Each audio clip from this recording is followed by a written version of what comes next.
internet, ela não impacta somente a área da educação, como todas as áreas da nossa vida, né? E como que isso impacta na saúde mental nossa, assim, é positivo, é negativo? Como que se dá? Primeiro, vamos lembrar para os nossos professores e professoras que estão fazendo o curso que a nossa saúde mental ela não está dissociada da nossa saúde física geral. Então a gente tem que pensar o quanto que novas tecnologias faz com que fiquemos mais presos nas telas, mais sedentários. Isso interfere na nossa qualidade do sono. Quantas vezes a gente dormiu menos porque queria assistir uma série ou porque queria ficar mexendo no celular. Isso impacta a nossa vida como adulto e, obviamente, impacta a vida de crianças e adolescentes também, né? Então, pensar no impacto da internet na nossa vida é pensar para além do contexto educacional, porque isso interfere os nossos hábitos e as nossas rotinas de vida diária. A gente ainda não tem estudos muito conclusivos sobre essa relação entre saúde mental e tecnologia, né? Porque a gente também está vivendo um momento histórico no qual os problemas e os transtornos de saúde mental eles estão felizmente deixando de ser tabu. Então, há anos atrás, era muito difícil uma pessoa conseguir falar publicamente sobre um transtorno mental. Ela tinha preconceito, ela não ia falar que fazia terapia, ela não ia falar que toma remédio. Me parece que hoje isso tem melhorado, né? A gente tem conseguido falar mais, inclusive talvez fazer mais diagnóstico de saúde mental. Ao mesmo tempo, as tecnologias influenciaram a nossa vida, mudaram os nossos hábitos e cobram um preço da nossa saúde, né? Então são dois movimentos que acontecem de maneira simultânea. Então não dá para a gente falar que o aumento dos transtornos mentais que a gente tem observado nos últimos anos, se eles são dependentes da tecnologia. Provavelmente eles são dependentes de muitos fatores, inclusive de uma diminuição do preconceito sobre essa área. Porém, falando da saúde mental, né, e do uso de algumas ferramentas, a gente consegue entender que aumentou, por exemplo, a quantidade de informação que o cérebro ele precisa metabolizar o tempo inteiro, né? Então eu lembro de uma época que éramos crianças e que a gente ficava na rua brincando. A gente não tinha outras preocupações nesse momento. A gente saía de casa e nossas mães tinham que lidar com a expectativa de que voltaríamos. Ela não tinha como falar com a gente. E nem sabia onde estávamos. Nem sabia onde estávamos. Hoje a gente manda uma mensagem para uma pessoa e aparece que a pessoa viu e não nos respondeu, aquilo gera ansiedade. E quando aparece digitando e a resposta não chega. Ser mãe e ser pai na era digital, né, a gente o tempo inteiro está querendo monitorar minuto a minuto a vida do nosso filho. Então a gente tem um impacto das tecnologias no sentido dela causar mais ansiedade. A gente fala que as tecnologias, principalmente essas tecnologias de informação, elas são ansiogênicas. A gente lida com imediatismo em relação a isso?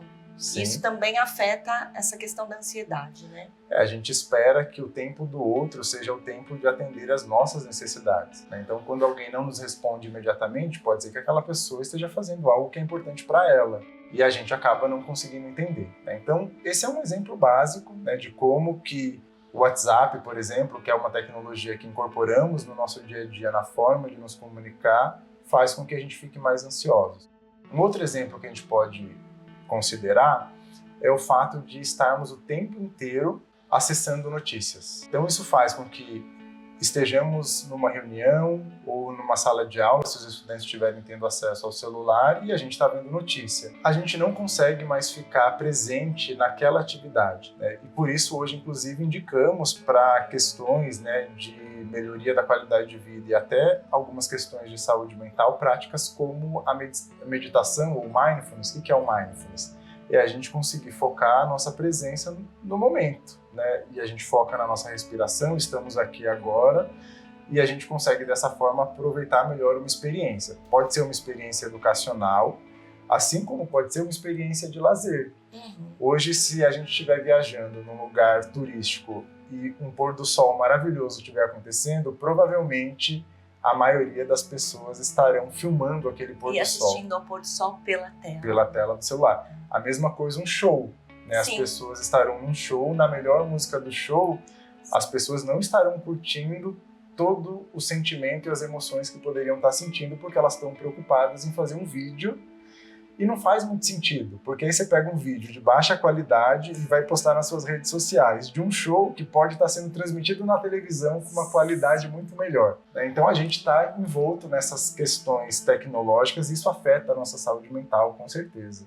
Existe um trabalho, né, um estudo, que diz que cada hora de uso desses dispositivos eletrônicos diminui consideravelmente a capacidade de comunicação, da resolução de problemas e de sociabilidade, principalmente das crianças e adolescentes, né?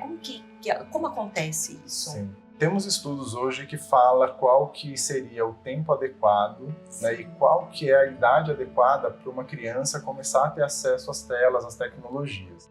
Que é um grande desafio para os pais, né? Que é um grande desafio para os pais, e aqui a gente não vai julgar pais e mães que usam desse recurso às vezes como distração para o filho para poder fazer outros afazeres, né? A gente entende que isso faz parte da dinâmica das famílias, porém a gente sabe que o uso exacerbado de telas vai fazer com que a criança tenha menos sociabilidade, desenvolva menos habilidades que dependem de outros estímulos, né? Então a gente, enquanto educadores, estudamos muito o processo de neurodesenvolvimento, a gente estudou Piaget, Winnicott, qual que era o momento adequado de inserir novos estímulos, novas brincadeiras com regras mais complexas, e parece que isso se perdeu porque tudo foi colocado dentro da tela de um celular. Por mais que vários estímulos aconteçam na tela do celular, a gente está estimulando determinados sentidos, a gente não está estimulando todos eles na complexidade que deveria. Então eu acho que a exposição das telas traz consequências, ainda não está claro qual seria o limite adequado. O que a gente sabe, para quem tem filhos e filhas pequenos, se puder evitar com que a tela chegue muito precocemente é melhor. Quando as telas chegarem, que ela seja no menor tempo possível. E aí tem alguns estudos que correlacionam qual seria esse tempo adequado e que vai aumentando. Então, quando a criança vai envelhecendo, ficando pré-adolescente e adolescente, naturalmente ela vai tendo um uso um pouco maior das telas. A gente, na vida adulta, tem um uso grande de telas, porque as telas, às vezes, é parte do nosso trabalho, é parte de como a gente se comunica com as pessoas. Porém, é importante a gente não criar certa dependência. Para nós que somos adultos, é dificílimo, né? Experimentem vocês esquecer o celular um dia em casa, né? A impressão que dá é que a gente não consegue chegar nos lugares porque dependemos da localização, a gente não consegue conversar com as pessoas, a gente não consegue trabalhar. Para uma criança e para um adolescente que nem tem, né, ainda todo o sistema de desenvolvimento cerebral, as consequências podem ser ainda maiores, né? Eles podem começar a se atrapalhar sobre o que é realidade, né? Entender que o que está no mundo virtual é realidade. No módulo aqui, na parte teórica, né, nós vimos quais são os sinais que apontam algum problema, alguma coisa, né? Você poderia dizer alguns aqui que são mais problemáticos, que podem afetar mais negativamente a nossa saúde mental, a saúde mental dos adolescentes? Bom, então alguns eu já citei. Primeiro, o tempo de tela, que impede a gente de fazer outras coisas. Então, quanto mais tempo a gente tiver na frente das telas, a gente está deixando de conviver com pessoas fisicamente, a gente está deixando de fazer atividade física, a gente está deixando de acessar espaços de cultura, de lazer, a gente empobrece as relações familiares. Quantas famílias hoje chegam e no momento do jantar, que seria o único momento de estarem juntos, cada um está com uma tela na mão, né, lidando com a sua própria realidade virtual. Então esse eu acho que seria um aspecto. O segundo aspecto é achar que a quantidade de seguidores ou de amigos virtuais representa a sociabilidade. Sim. E a gente sabe que não representa. Às vezes uma pessoa ela tem muitos amigos na rede virtual, mas quando ela tem uma dificuldade, ela não sabe com quem ela pode contar. Então, quais seriam os sinais, né, que a gente identificaria nos nossos estudantes? Primeiro, o tempo de tela e o uso excessivo das tecnologias pode afetar a sociabilidade. Então, a pessoa ela tende a achar que os amigos virtuais são, de fato, os amigos que elas precisam na vida. E aí eu não me interesso mais por ter amigos e eu fico mais isolado. Uma outra questão é a qualidade do sono, por exemplo. As pessoas ficam tanto tempo no celular que ela desenvolve uma privação e uma redução da hora de sono. E isso pode afetar ali a sala de aula no dia seguinte? Isso afeta a saúde mental, inclusive tem estudos que apontam que parte dos diagnósticos de transtorno do déficit de atenção e hiperatividade, TDAH, que fizemos muito nos últimos anos pode estar relacionado, por exemplo, com privação de sono. O estudante não dorme bem, chega na sala de aula, tem sonolência diurna, não consegue se concentrar, às vezes para lidar com essa sonolência fica agitado, tem alteração hormonal e também alteração de humor, né? Então essas coisas elas estão relacionadas, esse seria um outro exemplo. E acaba tendo um prejuízo da capacidade cognitiva por conta, às vezes, de ficar no celular até tarde, na hora de dormir, né? Exatamente. O déficit cognitivo, né, eu dei os exemplos, por exemplo, nossa memória hoje ela é diferente, a gente não consegue memorizar informações que memorizávamos no passado, né? Será que isso não afeta, em alguma medida, o potencial que a gente tem de uma das habilidades que o nosso cérebro dispõe? Um outro exemplo que a gente precisa citar aqui também é a forma como se dá essa comunicação virtual, em que todo mundo se acha especialista de tudo. Então, quando a gente tem uma polêmica na internet, se a gente acessar os comentários, é sempre uma comunicação muito violenta e por isso, né, inclusive falamos no nosso curso aqui com as escolas sobre comunicação não violenta. É tudo que a gente não encontra nas redes sociais. Quase sempre nas redes sociais são comunicações violentas, e são informações de pessoas que se acham especialistas de qualquer assunto sem nunca ter se aprofundado e estudado. Então acho que há muito risco ali. Sem falar a questão dos cancelamentos. A gente sabe que os nossos jovens eles são muito sensíveis à questão da aceitação no mundo virtual, a quantidade de likes que recebem. E determinadas denúncias, quando acontecem por meio da rede social, antes que a pessoa consiga se explicar, né, o tal direito da defesa e do contraditório, a pessoa ela já tem, às vezes, danos irreparáveis para a sua vida, né? Então, alguém posta alguma coisa na rede social de um tema que é sensível, independente daquilo ser verdade ou não, né, a gente já tem um monte de gente comentando e tomando partido de um assunto, né? Então, isso está relacionado com o fenômeno do bullying, né, e do cyberbullying, especialmente, né, que é o fenômeno do bullying que se dá mediado pela internet, e que a gente já falou também nos módulos anteriores do nosso curso. A gente traz, então, que a rede social ela impacta na nossa saúde, né? Na nossa saúde mental. Principalmente de adolescentes que talvez não tenham essa maturidade de entender o que é falso, o que não é, ou achar que ele é pertencente a uma sociedade se tiver o maior número de amigos ou o maior número de curtidas. Além disso, eu acho que tem a questão do que se posta nas redes sociais, né? Então, lembrar que as redes sociais é uma grande vitrine para as pessoas e as pessoas costumam postar ali aquilo que elas querem. E o que tá bom, né? Ninguém posta que tá triste ou que tá feio ou que, né? E mesmo quando posta o que tá triste, tem uma intencionalidade, né? Então, às vezes eu vejo alguém postando, por exemplo, o falecimento de uma pessoa querida. O que eu entendo? Que a pessoa que postou aquilo, ela quer acolhimento. Sim. Então, ela exige das pessoas que a seguem uma mensagem de acolhimento, que pode acontecer e pode não acontecer. Quando é para as questões felizes, eu também suspeito que se alguém está tendo muito tempo de postar, né, um momento de felicidade, será que está feliz mesmo? Né? Se a gente lembrar dos momentos de grande êxtase da nossa vida, de grande felicidade, talvez a última coisa que a gente pensasse é pegar o celular para ficar postando em tempo real aquilo que está acontecendo. Mas será que os adolescentes, eles não entendem, de certa forma, que a felicidade dele é fazer aquela postagem? Diferente do que nós tínhamos uma sensação de felicidade, talvez a felicidade dele seja diferente. Pode Essa ser. Percepção. Pode ser que a felicidade de hoje não está relacionada à qualidade e complexidade da experiência, mas na aceitação que aquela experiência vai ter para os seguidores daquele adolescente. E da mesma forma, quando você acaba ficando triste, frustrado, porque não recebeu o número de curtidas X que eu esperava, ou que a minha colega recebeu, né? Sim. A gente precisa lembrar que é difícil, inclusive para a gente adulto, entender que o que está na rede virtual não necessariamente representa a realidade.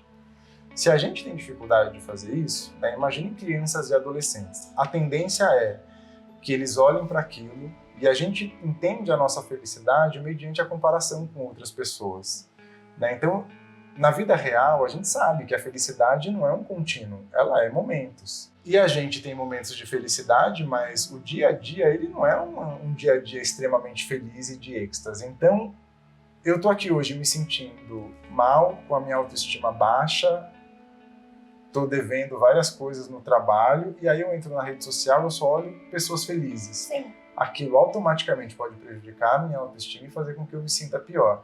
Isso acontece muito nos adolescentes. É importante a gente falar, né, no sentimento da frustração, porque os jovens eles começam também a desejar coisas, às vezes, diferente do padrão social que eles têm acesso. Né? Então eu lembro que quando éramos crianças, a gente tinha contato com um grupo de pessoas que estava mais ou menos, né, na mesma classe social, no mesmo bairro. A gente tinha expectativas de consumo que eram localizadas dentro da possibilidade daquele grupo. Não estou falando que a gente tenha que se acostumar, né, com uma determinada realidade social, mas a nossa expectativa era criada a partir de então.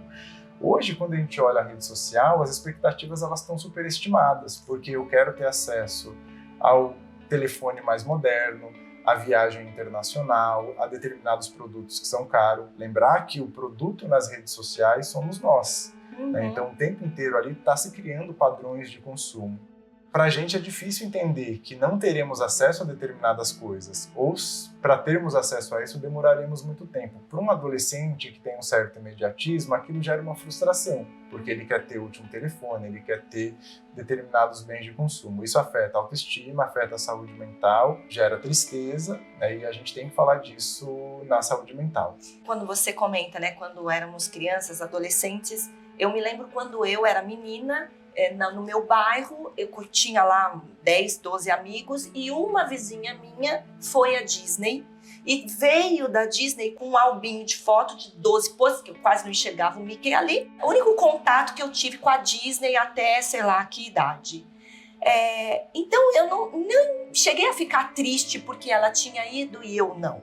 Quando eu me deparei com situações que eu não tinha, por exemplo, um alcance socialmente ou financeiro de conseguir, eu já tinha lá para os meus 19 anos e eu já tinha uma certa maturidade emocional para entender aquilo. É diferente do que uma criança de 6, 7 anos que vê uma influencer, né, adolescente, mesmo que adolescente, nas redes sociais, na Disney, com aquelas fotos incríveis. E isso afeta mais uma criança de hoje em dia ou como nós éramos adolescentes? Eu acho que afeta mais porque a quantidade de estímulos e de expectativas aumentou. Né? Então eu lembro que quando eu era criança, eu nem sabia que certas coisas existiam. Se eu não sei que aquilo existe, aquilo não passa a ser minha realidade. Então eu não vou ter frustração diante disso. Hoje, com a internet, a gente tem acesso a muitas possibilidades de vida, de consumo e de experiências. E a gente vai ter um potencial maior de se sentir frustrado. Interessante saber que depois de uma certa idade, a gente passa a ter uma consciência social de que nem tudo a gente vai conseguir, ou para que eu consiga algo vai demorar, mas isso gera frustração. Né? Então eu entendo que hoje há um potencial maior dos jovens de hoje terem mais frustração por necessidades não atendidas, e grande parte dessas necessidades elas são criadas por meio da artificialidade que a gente encontra nas redes sociais. É importante falar que somos o produto, né? E as crianças também são produtos nas redes sociais. Eu costumo observar às vezes meus sobrinhos quando eles estão acessando vídeos no YouTube.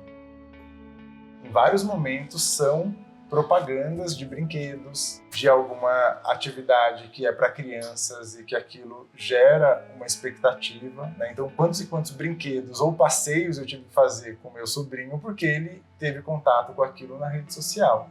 E certamente, se ele não tivesse contato daquilo, meu sobrinho, né, para todo mundo entender, ele mora numa cidade pequena de Minas Gerais. Né? E ele sabe de uma exposição que está inaugurando em São Paulo. E aí ele vem para São Paulo nessa expectativa de ir nessa exposição. Eu não me recordo, quando eu era criança, a gente ter esse nível de acesso a essas informações.